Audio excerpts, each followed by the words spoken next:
मेरे पास काफ़ी लोगों का क्वेश्चन आता है कि क्या कीटो डाइट वेट लॉस के लिए इफ़ेक्टिव है? क्या आप कीटो डाइट रिकमेंड करती हैं? तो मैंने सोचा कि क्यों ना इस मौजू पे हम आज डिटेल से बात करें। अस्सलाम वालेकुम, मैं हूँ आयशा, कंसल्टेंट न्यूट्रिशनिस्ट और वेट लॉस कोच। इस वीडियो में हम बात करेंगे कि कीटोजेनिक डाइट के क्या पॉसिबल साइड इफ़ेक्ट्स हो सकते हैं और ये वेट लॉस के लिए इफ़ेक्टिव है या नहीं है। तो कीटोजेनिक डाइट, जिसको कि हम शॉर्ट फॉर्म में कीटो डाइट भी कहते हैं, इसको काफ़ी ज़्यादा हाइप मिला क्योंकि बहुत सारे सेलिब्रिटीज़, बहुत सारे इन्फ्लुएंसर्स, बहुत सारे इंस्टाग्रामर्स, बहुत सारे यूट्यूबर्स वगैरह इस डाइट को फॉलो भी कर रहे थे और इसको प्रमोट भी कर रहे थे। तो लोगों के जहनों में सवाल पैदा हुआ कि क्या ये डाइट वाकई में इफ़ेक्टिव है या नहीं है और क्या इसको करने से कोई नुकसान भी हो सकता है। तो इस वीडियो में आपको मिल जाएंगे सारे सवालों के जवाब। तो पहले हम ये देखते हैं कि असल में कीटो डाइट है क्या। कीटो डाइट में ये किया जाता है कि कार्बोहाइड्रेट की क्वांटिटी को अपनी डाइट से बिल्कुल कम करके, यानी कि इतना कम करके कि उसके अंदर कोई भी ग्रेन्स वगैरह यानी कि ब्रेड, रोटी, राइस, ये सब कुछ नहीं अलाउ होता, और इसको कम करके आपको हेल्दी फैट और प्रोटीन लेना होता है।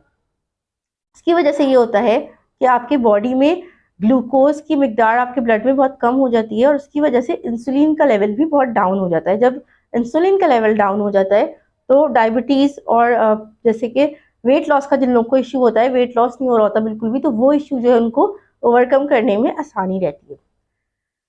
लेकिन क्या कीटो डाइट जो है वो इतनी ही ज़्यादा इफ़ेक्टिव है और क्या इसको फॉलो करना इतना ही आसान है? नहीं।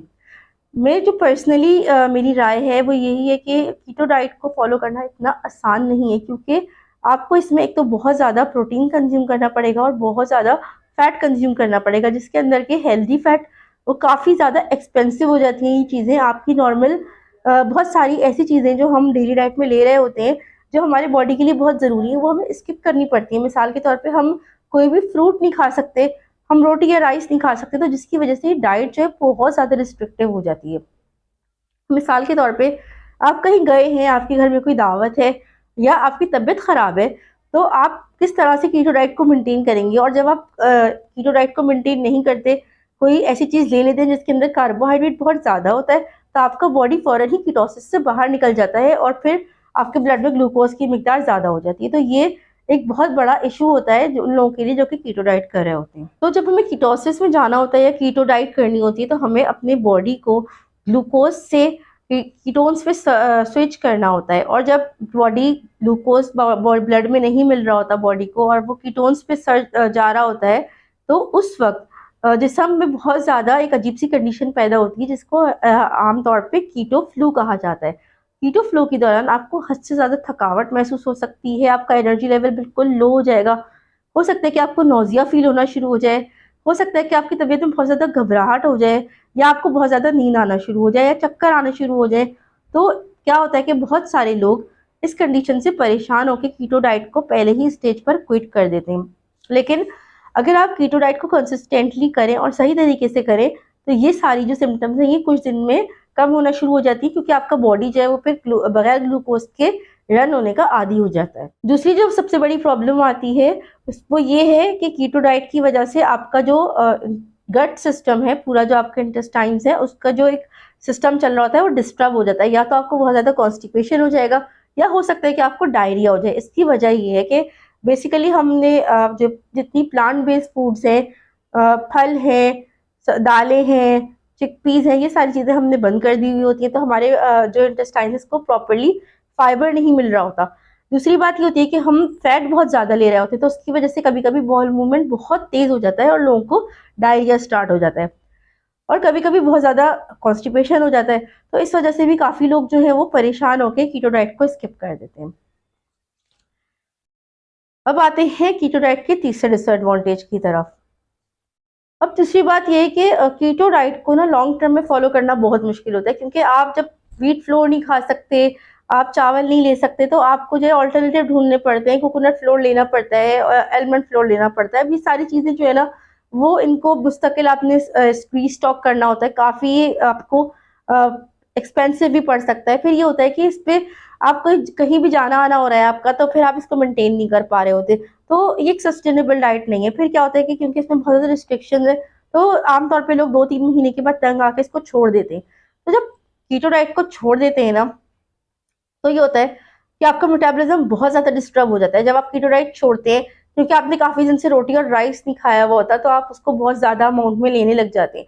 जब आप ज़्यादा खाते हैं, तो आपका वेट दोबारा से वापस बढ़ना शुरू हो जाता है। यानी कि अगर आपने कुछ मेहनत करके 3-4 महीने में अपना 5 से 10 किलो वज़न कम किया भी होता है ना, तो वो बहुत तेज़ी के साथ वापस आना शुरू हो जाता है। और जब वो वापस आ जाता है, वो वेट वापस आता है, और फिर उसके बाद जब आप उसको नेचुरल तरीके से कम करना चाहते हैं, तो फिर वो कम नहीं हो रहा होता। मेरे साथ ये काफ़ी ज़्यादा मैंने अपने एक्सपीरियंस में नोट किया कि मेरी जो भी क्लाइंट्स इसको कीटो डाइट को फॉलो करके वो मुझसे डाइट प्लान लेती हैं, तो उनका बहुत ज़्यादा वेट स्टक होता है, वो नॉर्मल डाइट प्लान से नहीं जा रहा होता। उसकी वजह यही होती है कि उनका जो इंसुलिन मेटाबॉलिज्म है वो बिल्कुल डिस्टर्ब हुआ हुआ होता है।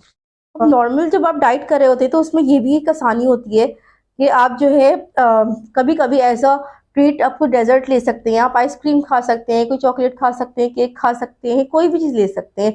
वो आप एज अ अपनी ट्रीट के तौर पे काउंट कर लेंगे। उसके बाद आप थोड़ा सा एक्सरसाइज ज़्यादा कर लेंगे, वो कैलोरीज बर्न हो जाएगी। लेकिन जब आप कीटोसिस में होते हैं, तो उस दौरान अगर आप कोई चीट लेंगे, चीट मील लेंगे, कोई शुगरी आइटम ले लेंगे, कोई मीठा खा लेंगे, कोई कोल्ड ड्रिंक ले लेंगे, तो आप फौरन ही उस कीटोसिस से बाहर आ जाएंगे। यानी आपके बहुत सारे दिनों की मेहनत जो है एकदम से ज़ाया हो जाएगी। इसी वजह से ये डाइट जो है वो ज़्यादा दिन तक सस्टेनेबल नहीं होती। और जो भी ऐसी डाइट हो जो कि सस्टेनेबल ना हो, वो एक्सपर्ट्स के मुताबिक वो कोई अच्छी डाइट नहीं होती।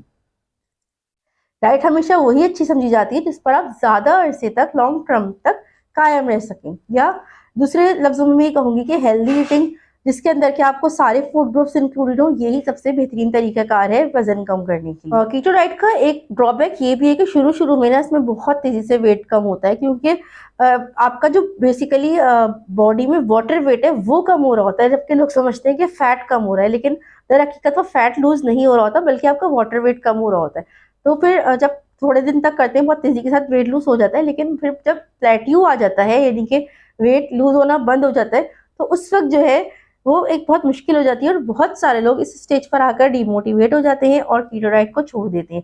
और जब फिर दोबारा से वो कार्बोहाइड्रेट लेना स्टार्ट करते हैं, तो फिर दोबारा से उनका वेट बहुत तेजी के साथ बढ़ जाता है, क्योंकि कार्बोहाइड्रेट्स के साथ ही वाटर रिटेंशन भी इंक्रीज हो जाती है बॉडी में। इसके अलावा बहुत अब जो रिसेंट रिसर्चेस आ रही हैं, उनमें यही देखा गया है कि कीटो डाइट करने की वजह से ज़्यादा लंबे अरसे तक, क्योंकि एनिमल प्रोटीन बहुत ज़्यादा लोग ले रहे होते हैं, बहुत सारे लोग फैट बहुत ज़्यादा लेते हैं इसके अंदर, तो उसकी वजह से हार्ट डिजीजेस, कैंसर और डिफरेंट किस्म की बीमारियों में इजाफा देखा गया है। और इसके अलावा ख़वातीन में भी डिफरेंट तरह के हार्मोनल इम्बैलेंसेस क्रिएट हो सकते हैं। तो मैं यही कहती हूँ अपने क्लाइंट्स को कि आप हमेशा एक हेल्दी ईटिंग पैटर्न फॉलो करें, सारे फूड ग्रुप्स को इंक्लूड करें। हाँ, कभी कभी अगर आपने रोटी या राइस कम कर लिए या छोड़ दिए तो वो नुकसानदेह नहीं है, लेकिन कॉन्स्टेंटली इन चीज़ों को अपनी डाइट से निकाल देना और कई महीने तक नॉर्मल डाइट ना लेना, या कई महीने तक फ्रूट्स नहीं खा रहे, तो उसकी वजह से सीवियर डेफिशिएंसीज हो जाएंगी ऑफ कोर्स आपको।